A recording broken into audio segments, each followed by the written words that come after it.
আর আমিও বিকেলবেলা এখন হাঁটতে পেরেছি, কিন্তু প্রচণ্ড জোর হাওয়া দিচ্ছে, পুরো একদম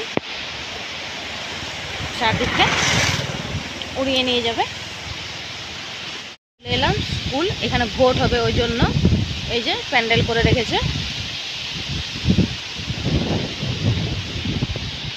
বিকেলবেলাতে সোলার পাওয়ারের লাইট কিন্তু জ্বলে গেছে। তো আমাদের এখানে স্কুলের পরিবেশ দেখুন, প্রচণ্ড হাওয়া দিচ্ছে, হাওয়াতে পুরো একদম পুরো নাড়িয়ে দিচ্ছে।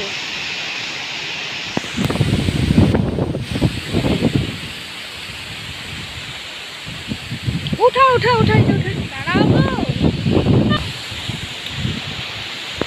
এখানে সবাই বিকেলবেলায় বসে আড্ডা দেয়, কিন্তু আজকে মেঘ ধরেছে বলে কিন্তু চারদিকটা মেয়ে ছুটে চলেছে স্কুলের দিকে। চারদিকের পরিবেশ দেখুন, আমাদের এখানে প্রচণ্ড মেঘ এসছে, কেমনভাবে গাছগুলো দোলছে।